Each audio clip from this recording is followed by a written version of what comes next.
Nukuri rero uduhe kukumenya Iris TV uyikomeze mu buntu bwawe, uyihe kukumenya abatayizi nabo bayimenye, nawe abatakuzi bakumenye. n'amasaha yande ya Kabera.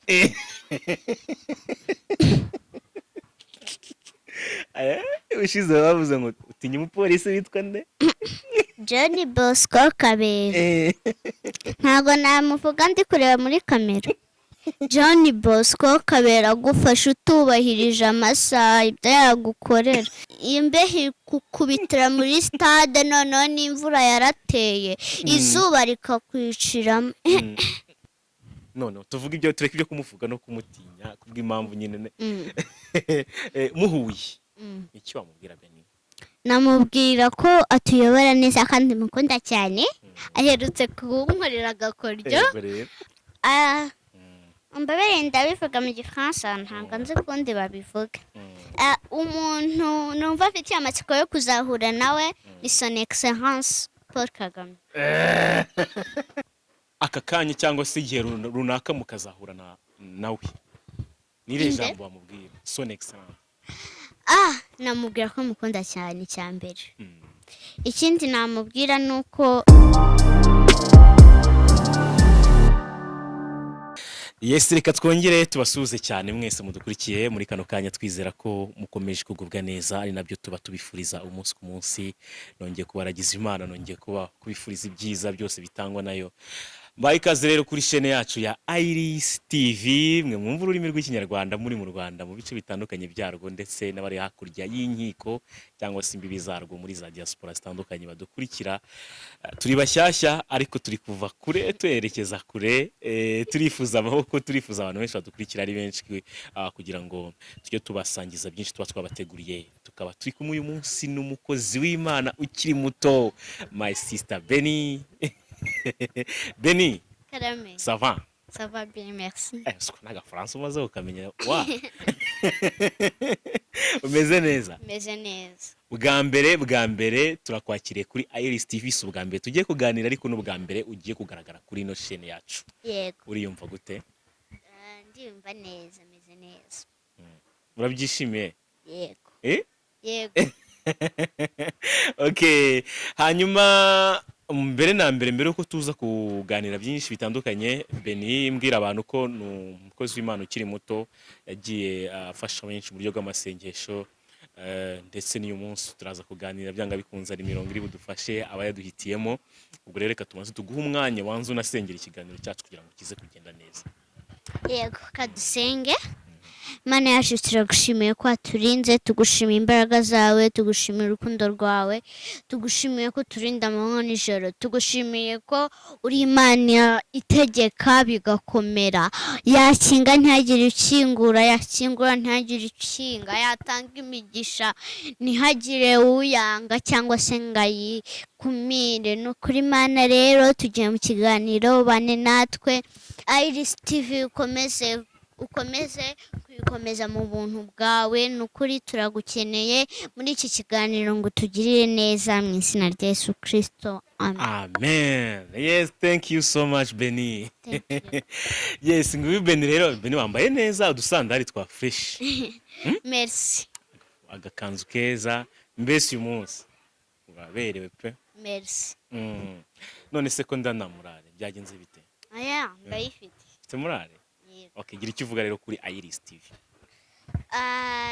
Yarije intunguye. Ntabwo nari nzi ko iri buze. Ariko nukuri yarije intunguye, ariko mbonyeho byinshi, iramfashije cyane. Nyine kumenya ibintu byose. Ariko nayikunze cyane, nagiye mbona ibiganiro byayo. Nkabona ni byiza, bifite aho bijya. Hari ibiganiro mbona nkabona ntabwo ibintu byabyo, ntabwo abantu batumiye bambaye neza, nta mico myiza. Ariko TV yawe ubona ifite irajya ahantu heza. Irajya ahantu heza, buriya hari abayikunze nuko wowe wicaye hano utabimenya ariko hari n'ababikubwira kuri comments ariko iyi TV nayikunze cyane irimo ibintu byiza. Wow. Thank you ko wabikurikiye mwana. Narabikurikiye. Bwira rero kwanza abanza ushishikariza abantu badukurikiye, abantu bagukunda, abantu bakunda ijambo ry'Imana mu by'ukuri babe badukurikira. Akore subscribe. Yego. Mukore subscribe nk'uko Jada bivuze. Mukomeze no gutanga comment. Comment nizo zizamura umuntu, nizo zimuzamura, nizo zituma agera ku byo ashaka, nizo zituma abantu bemera gukorana ikiganiro nawe. Yego. Bivuze ukuri, uko bivuze ni ukuri kuko comments z'abantu nizo zituma tugira ibyo twubaka ibiganiro byacu, abatunenga, abatubwira ati mukosora ibi, ati amashusho ntasa neza, amajwi ntameze neza, ibi biganiro ntibikwiye. Ibyo byose rero iryo huriro ry'ibyo bitekerezo nk'uko Beni bivuze nibyo bituma twubaka ikintu cyiza kandi kirambye. Yes Beni, hanyuma Beni mu kanya akantu komoje wenda reka tubite tukavugaho, wagiye uca ku bitangazamakuru bitandukanye, uyu ugira amahirwe iyo bibaye ngombwa papa yabikwemereye ukareba no kuri YouTube bimwe mu binyamakuru. Yego. Ubwo uvuze ati hari ibinyamakuru usanga bifite inkuru zitameze neza, ibiganiro bimwe abantu badafite imico. Okay. Ngiye banza umbwira urutonde rw'ibinyamakuru ukunda kwanza. Kugeza ubu ngubu Beni ibinyamakuru akunda ni ibi. Jadora ngoye. Waye ngoye. Ariko ntago gikomeye cyane ndagusubiza. Iris ni ya mbere. Uri miraza. Korasha. Okay, noneho hagakurikiraho Big Town, hagakurikiraho Isimbi TV, Big Town na Isimbi. Niyo ma TV kuva twamenyana nkubonaho cyane. Hagakurikiraho Nkunda Gospel. Hagakurikiraho Snai TV. Naciye ku ma TV menshi. Snai ama TV menshi cyane, ni menshi. Ariko ayo mbashije kwibuka nayo ndayakunda cyane. Okay. Hanyuma rero mumwe mu biganiro byo wumva nyine bidakwiye ko twakwiye kuba dukora nk'abanyamakuru, mu mboni yawe nka Beni, impamvu nkubaza ibibazo bikomeye ndakuzi ko ufite ibitekerezo bikomeye nawe. Bimwe biganiro nyine nk'umukozi w'Imana atishimira Beni ni ibihe? Hari ukuntu umuntu aza, yego muzi ko TV ni nziza. TV bari nziza n'umunyamakuru ari mwiza, ariko ntago bivuze niba ubuza abantu gufata babi. Hari abantu benshi bafite impano ugomba gushaka aho gufata babi, ugasanga umuntu yaramamaye, ni televiziyo yamamaye ariko ibuza abayijyaho. Afashe baba stari babi bambara mini, badafite imico myiza, ntacyo bakungura umwana muto, ntacyo bakungura umukuru, ntacyo bakungura umusaza, ugasanga ibyo bintu ntabwo ari byiza. Ibyo ntabwo bikunda rwose, ntabwo byishimira. Yes, uyu munsi rero Beni, kimwe mu bintu byanzinduye, ugomba kuza gusabira umugisha ino chaîne kugira ngo izagere kure. Kuko nkwizeye ko amasengesho yawe Imana yumva. Urabizi ko tubiziranyeho cyagiye nigeze kuguhamagara Amavubi agiye gukinura yasengera aratsinda. Subyibuka kugira ngo natwe dutsindere amasengesho yawe uyu munsi araza gukora. Ariko nari nagukumbuye, turaza kuganira kuri byinshi, dore uri ku ishuri, ibizami byari bimeze gute, amasomo yari ameze gute? Amasomo ni meza ariko nyine COVID. Oya, COVID nyine ubu ngubu mpageze nko mu wa 4. Ariko nyine COVID yarabizambije. Ubu ngubu noneho wari uhagaze gute ku ishuri, warabitsinze? Yego narabitsinze. Sure. Wambo nkwizeye. Kandi bushize mu gihembwe gishize wari wabaye muri 5 ba mbere niko wambwiye, ariko umisha umwanya. Wamisha umwanya bushize.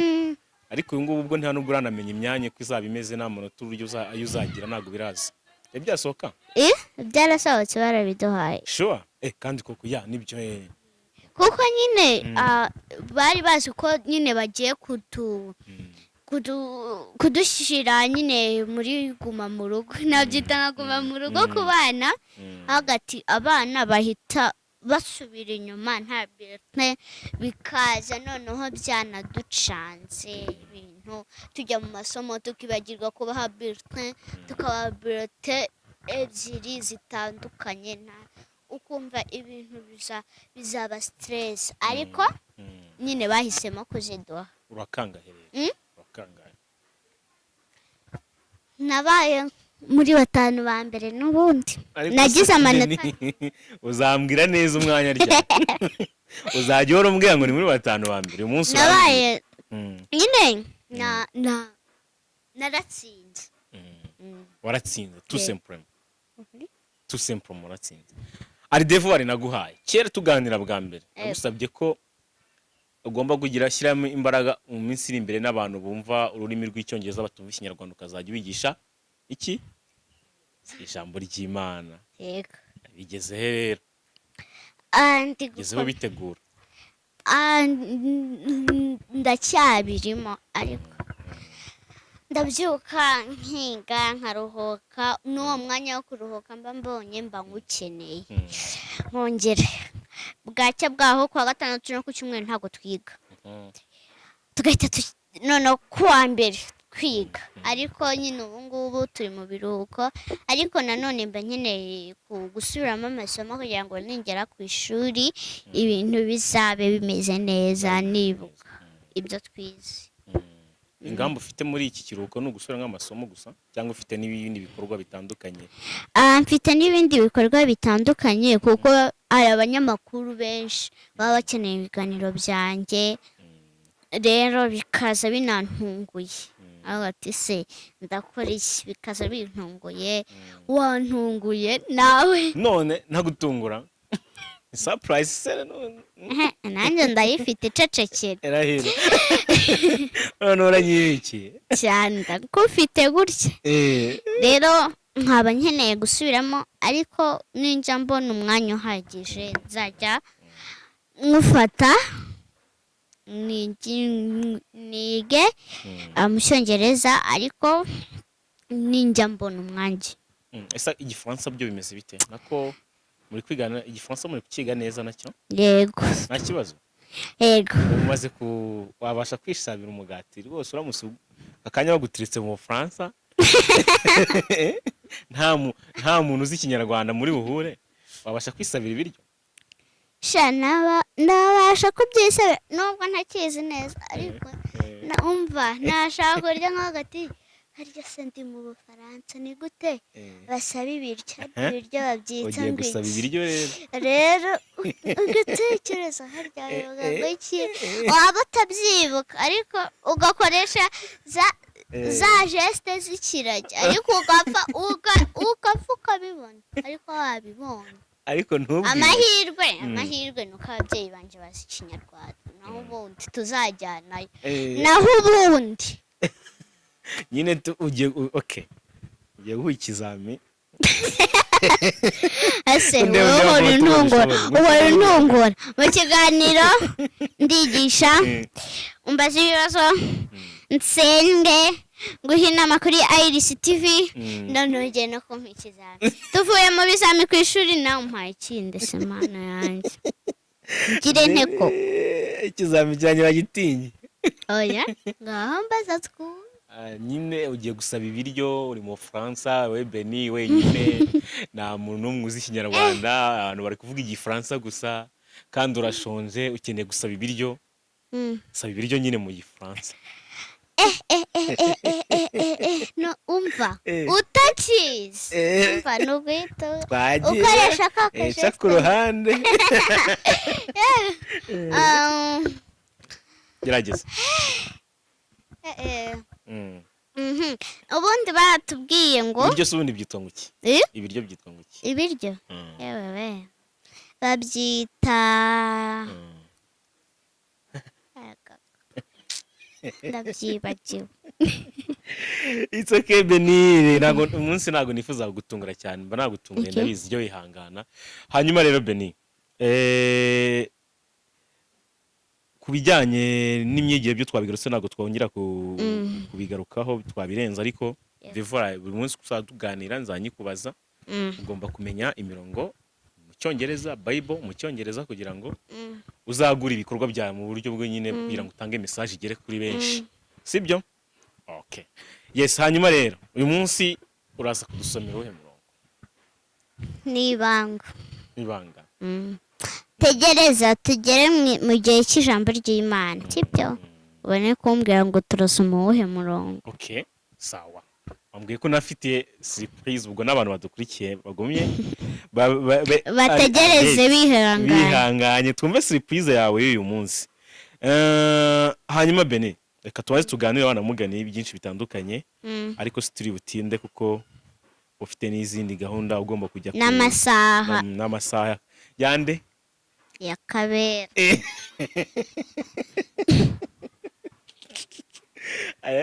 Ushize bavuze ngo utinya umupolisi witwa nde? John Bosco Kabera.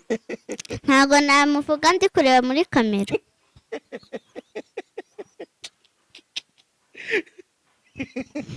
Wese watinya? Niyo mpamvu uri kwirebera ku ruhande cyane. John Bosco Kabera gufasha utubahirije amasaha ibyo yagukorera nuko kujyana muri stade imbeho ikagukubita kabaga ati sinzongera kumanura agapfukamunwa sinzongera kutubahiriza amasaha yo kugera mu rugo. Imbeho ikukubitira muri stade noneho n'imvura yarateye izuba rikakwiciramo. niyo mpamvu mutinya. Nahise Bene usibye Kabera hari bamwe mu bandi bayobozi bakuru b'igihugu uzi wifuza guhura nawe se kubonana nabo kubw'impamvu runaka zawe ni bande? Harimo amazina yabo sindayamenya ariko tubwire ibyo bayobora ntacyo tubwire inshingano bafite. Ndashaka guhura n'umuyobozi uyobora nyine minisiteri y'uburezi noneho minisiteri y'ubuzima kandi koko yashaka kuzaba umuganga mu myaka iri imbere. Agomba kunyigisha ni ukumushaka nkakora bakamugezeho. Mbese ni bamwe mu bayobozi wumva wifuza wahura nabo kubw'impamvu zawe? Mbabere ndabivuga mu Gifaransa ntabwo nzi ukundi babivuga. Umuntu numva afite amatsiko yo kuzahura nawe ni Son Excellence Paul Kagame. Se kuri guseka cyane. None se nishimye. Son Excellence Paul Kagame perezida wacu wa Repubulika y'u Rwanda. Yego. Wow. Okay, ijambo rimwe wamuvugaho? Ijambo rimwe namuvugaho ndamukunda cyane. Adukorera byinshi ubuvuzi turabufite nta kintu tubura.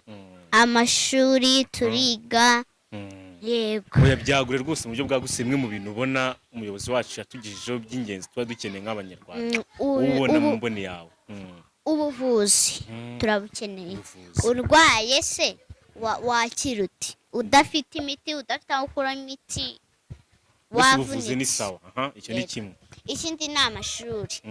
Ntabwo wabasha kujya mu Bufaransa nk'uko wabivuze cyangwa mu Bwongereza cyangwa muri Zambia utazi ibyo birimo izo ndimi utazi izo ndimi.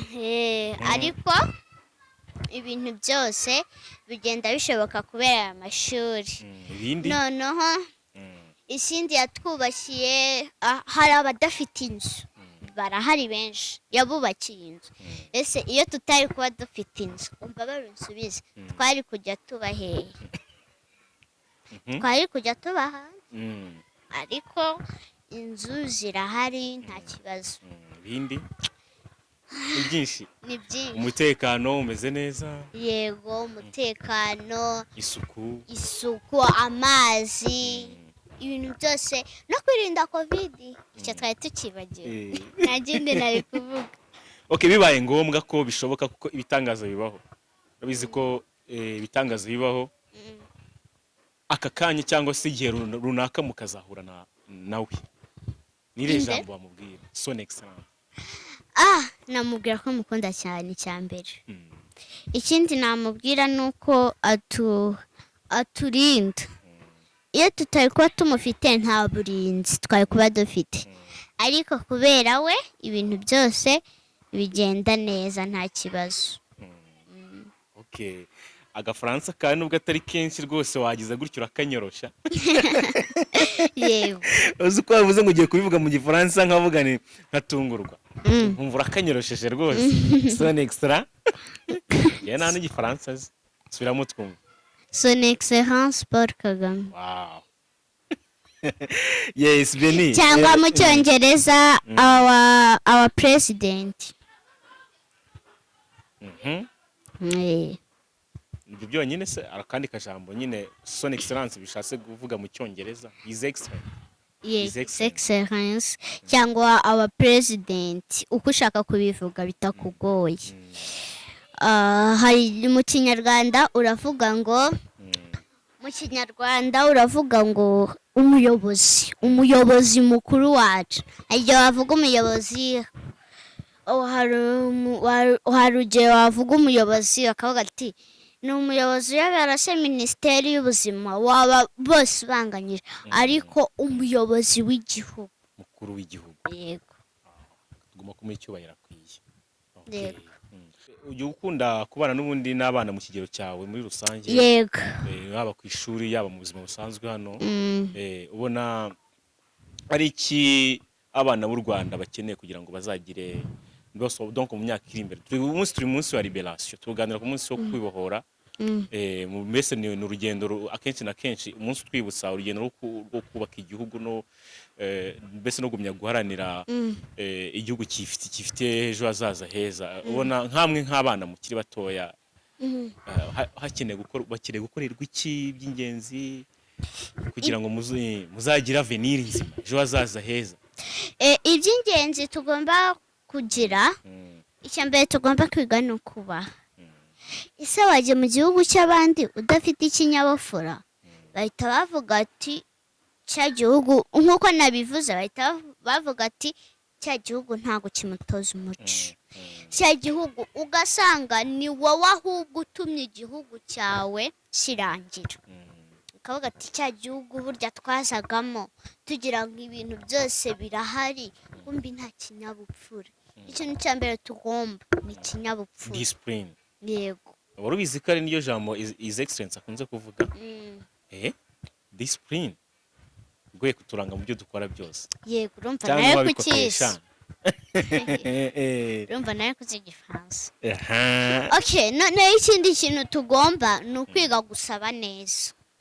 Apana kuza utavuze basi ukavuga ati mwampaye icyo kurya, ukavuga ese wampaye ifiriti, gusa kumiro ugiye no mu bindi bihugu ukasaba utyo nta muntu waguha ikintu ushaka.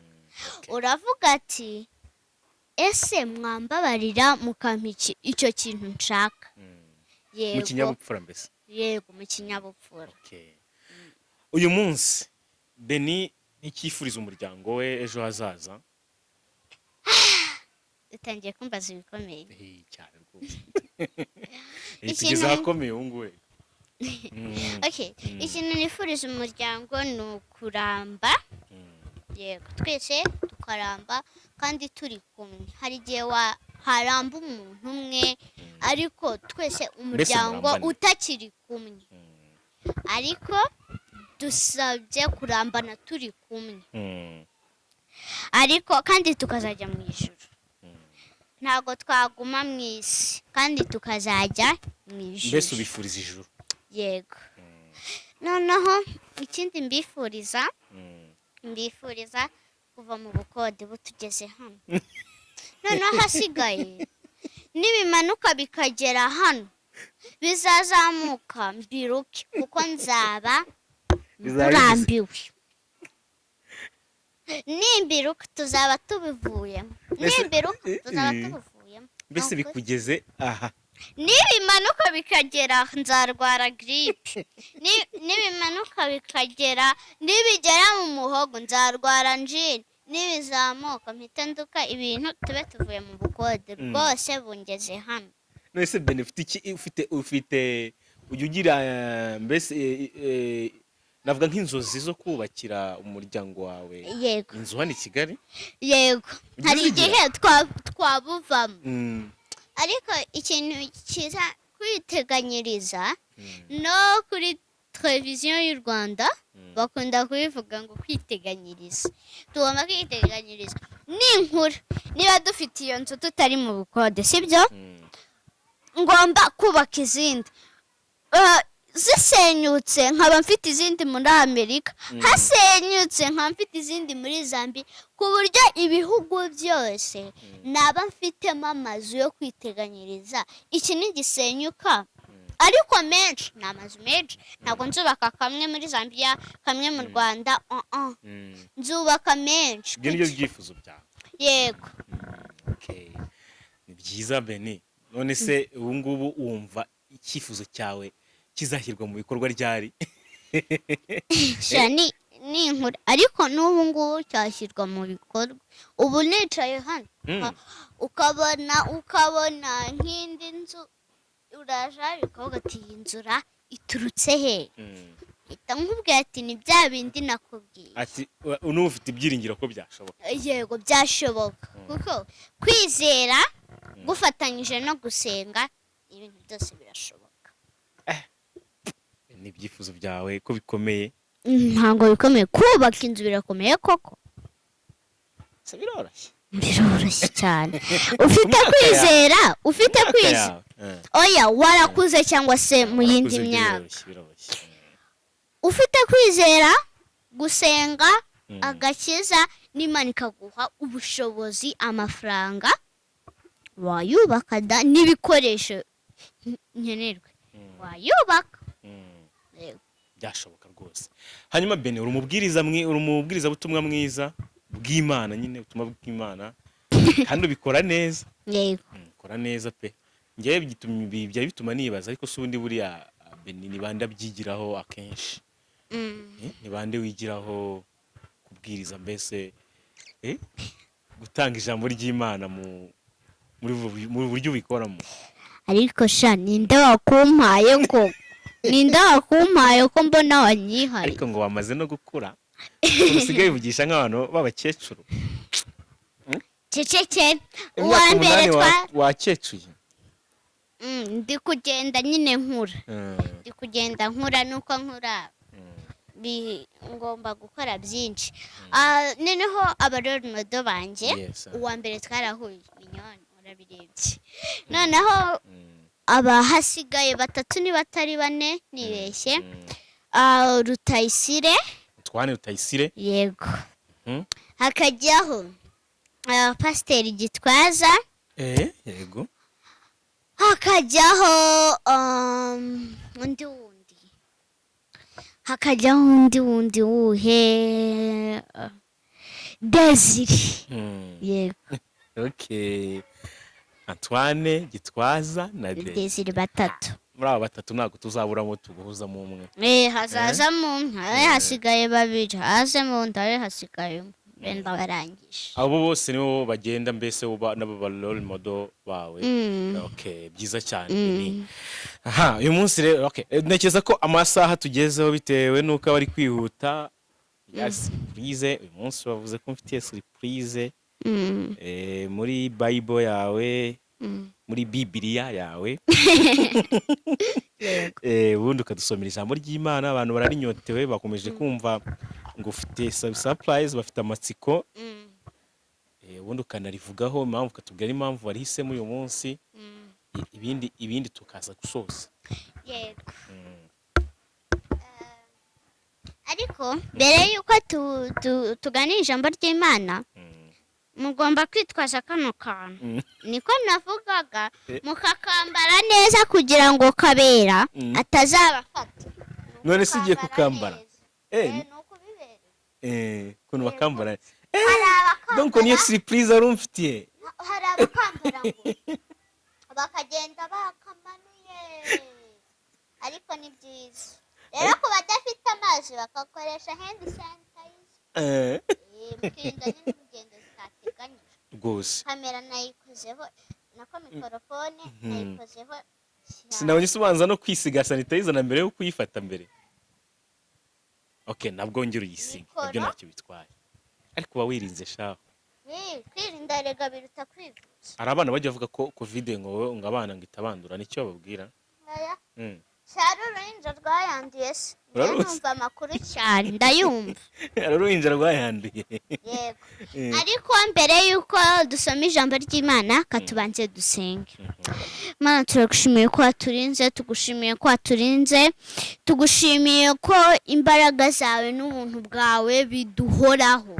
Rero tugiye gusoma ijambo ryawe, abari burirebe, abari buryumve, ubahe gufata ibyo turi bwigiremo kandi babifatiremo urugero rwiza, bibagira inama z'ejo hazaza mu izina rya Yesu Kristo. Amen.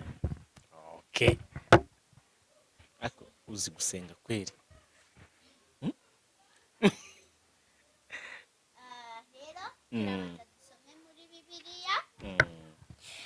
Turasoma muri Bibiliya, nari nibagiwe mukora. No, it's okay, nta kibazo Beni. Noneho turabanza waye muri Bible. Yego. Ufite n'agapapuro wanditse ku ruhande. Yego. Turabanza dusome mu byakozwe n'intumwa,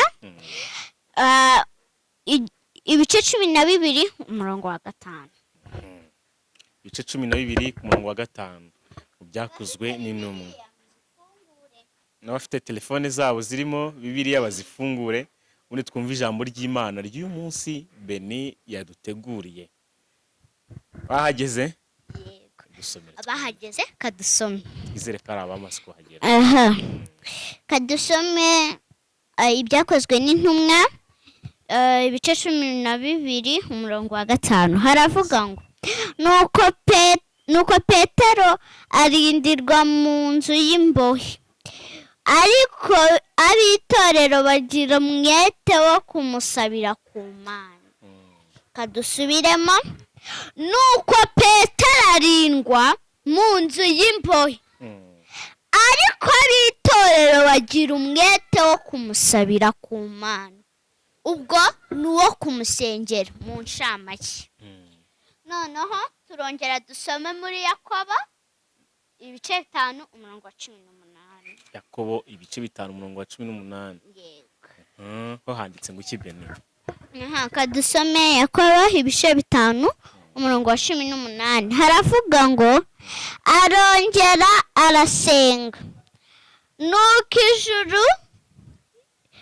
ijuru rigusha imvura, ubutaka bumeze imyaka yabwo. Twongere dusome, arongera arasenga, nuko ijuru rigusha imvura, ubutaka bumeze imyaka yabwo. Abaryaryoheye baraza kubyandika muri comment. Intego y'ijambo cyangwa umutwe w'ijambo uravuga ngo imbaraga z'amasengesho. Imbaraga z'amasengesho ni ikintu gikomeye. Nigeze kubivuga igihe twari turi kuganira, iyo ufatanyije gusenga n'amasengesho yawe akagera ku Mana biragufasha. Izi mbaraga z'amasengesho ni ikintu gikomeye umuntu akwiriye mu buzima bwe. Katuvuge ku bintu imbaraga z'amasengesho zitanga. Imbaraga z'amasengesho zitanga agakiza. Iyo udafite agakiza ntacyo waba uricyo, uretse unywa inzoga, nta kindi kiba kikureba mu isi, uba uvuga ati n'ubundi byanjye byararangiye. Icya kabiri ni amahoro. Amahoro ni ikintu gikomeye. Iyo umuntu adafite amahoro n'aka gakiza tubihuje, aba yumva ntacyo asigaranye mu isi. Iyo nta nshuti ntacyo. Akazi iyo utagafitemo agakiza, niyo utagafitemo imbaraga z'amasengesho nta guhembwa. Abantu bavuga ko ukora akazi kawe nabi, ariko iyo za mbaraga z'amasengesho zagukoreye hari ibintu byikora. Noneho ubwenge, iyo ufite ubwenge nta gakiza, utasenze za mbaraga z'amasengesho utazifite, nta kintu waba ufite. Ntago wajya ufata mu ishuri ibyo bakwigishije, ariko iyo ufite za mbaraga z'amasengesho zikwibutsa ibyo wize, zituma ugira amahoro. Iyo uri kwiga ukumva amahoro ni yose, uricara ugakurikira metiresi umeze utya. Ariko iyo nta mbaraga z'amasengesho wakoresheje, iyo nta mahoro, nta gakiza, ntabwo ushobora gufata mu ishuri. Ikindi ni urubyaro. Iyo ubyaye nta mbaraga z'amasengesho, umwana ntabwo yavuka neza, kubera nta gakiza, nta n'imbaraga za zindi z'amasengesho ufite.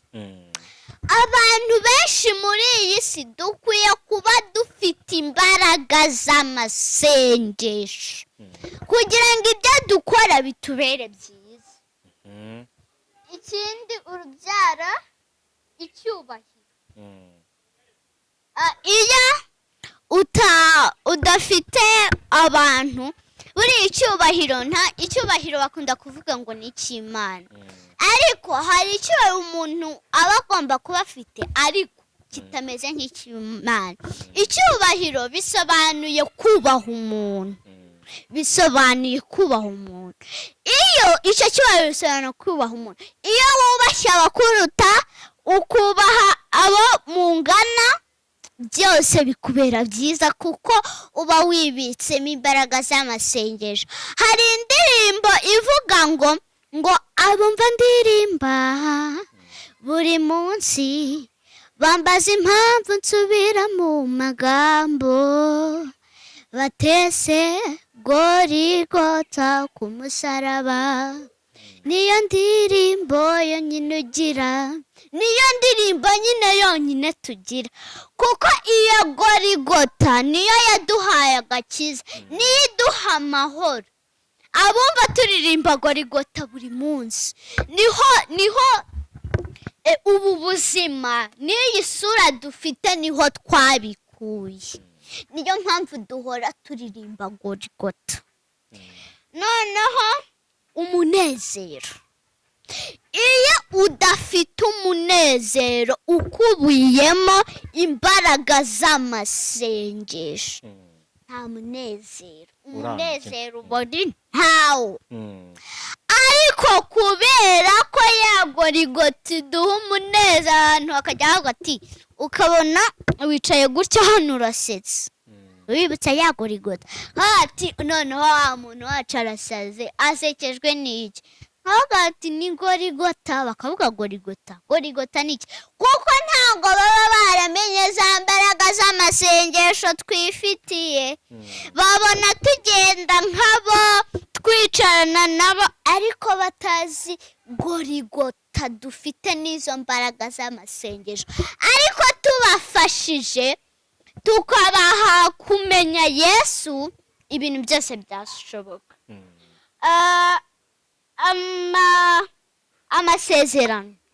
Amasezerano ni ikintu gikomeye. Amasezerano iyo uyafite na za mbaraga z'amasengesho, ibintu byose birakoreka. Ahangaha kugira ngo amasaha 3 ugenda n'akamite mvuga icya nyuma, kwiga neza. Iyo ufite, nk'uko nabivuze, kwiga neza ni kimwe n'ubwenge. Iyo ufite imbaraga z'amasengesho uniga neza, hagati uno muntu ubwenge abukura hera.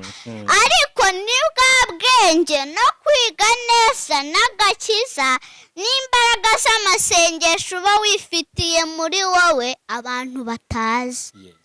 Ariko dukomeje kubaha Imana, ibintu byagenda neza. Kadusenge dusozera ijambo ry'Imana. Mana turagushimiye ko waturinze, tugushimiye imbaraga zawe, tugushimiye urukundo rwawe, tugushimiye ko uturinda amanywa nijoro. Twumvishe imbaraga z'amasengesho.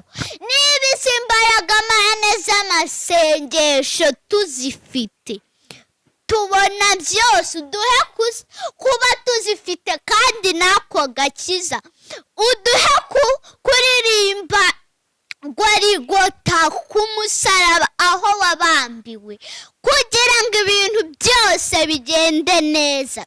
Ni ukuri Mana rero uduhe imbaraga zawe n'urukundo rwawe mu izina rya Yesu Kristo, amen. Amen. Wow. Yes, Beni urakoze cyane. Yego. Urakoze cyane ku ijambo ryiza. Mu by'ukuri buri wese ahise yumva imbaraga z'amasengesho icyo zikora. Ikindi kandi nkunganiye imbaraga z'amasengesho umunsi mfite Iris TV kubera amasengesho kandi ikazakomera kubw'imbaraga z'amasengesho n'agakiza. Ese Beni umuntu wese yasenga Imana ikamwumva cyangwa ari abantu nyumva muri sosiyete tubamo umuntu avuga ati ngende kanaka nsengere, ngende kanaka nsengere? Mu by'ukuri umuntu wese yakwisengera Imana ikamwumva mu buryo bworoshye, cyangwa se ni ngombwa cyane ko ari abantu baba bakwiye gusengerwa kandi nabo umwanya bakabikora? Nicyo babivugaho. Urakoze cyane kuri icyo kibazo kiza umbajije. Buriya umuntu wese, yaba ari umuzungu, yaba ari uvuga ikizambiya n'umunyarwanda, byose Imana irabyumva. Sengerwa batazi Imana nabo nibo cyane baba bakwiriye gusengerwa. N'abarwaye ugomba kubasengera, nabo bakisengera, ibintu byose bigakora. Okay. Hari rero n'abavuga ko wenda babazi Imana ugasanga murasengana mu rusengero rumwe, bigaragara mbese ko bakurikira Imana, bazi n'agaciro ko gukunda Imana, ariko ugasanga arakujeho nka Beni uvuga ati ndashaka ko nsengera. Urumva wavuze wenda ko abasengerwa ari abatazi Imana, ariko none nk'umuntu ushobora kuba afite uburyo yiziho ariko akaba yakubwira ngo nsengere, burya n'iki umurusha? Ubumurusha uwo nguwo ntago aba ari kukubeshya, ntago abazi Imana cyane ku buryo buhambaye nk'uko umubona, ariko nawe hari uburyo aba yizi. Nawe iyo umuntu yumva ko ashaka gusengerwa uramusengera. Okay. Aha, ngayo nguko turi kugana ku musozo w'ikiganiro cyacu, ariko turaza gusoza n'ubundi Beni asengera Iris TV nk'uko twaje kubimusaba uyu munsi, tumwizeye ko ijambo rye cyangwa se n'amasengesho ye yatanga umusaruro munini kuri twe. Ariko akabazo kanyuma k'amatsiko bigize kuvuga kuri Kabera birancika, uvuga impamvu wenda unamugarukaho cyane cyane tunamugarutseho. Ni umuntu wakoze cyane muri iyi minsi, wagize ijambo ryageze ku bantu bose, ku bana, ku bakuru, ku babyeyi, kubera ibihe turimo. Byanga bikunze duhura nawe akenshi kubw'impanuro baba baduha nk'abayobozi bakuru kugira ngo twirinde. Aka kanya uhuye nawe none tuvuga ibyo, tureke ibyo kumuvuga no kumutinya kubw'impamvu nyine muhuye, icyo wamubwira Beni? Namubwira ko atuyobora neza kandi mukunda cyane. Aherutse kunkorera agakoryo, aravuga ngo kugera mu rugo bose babireba.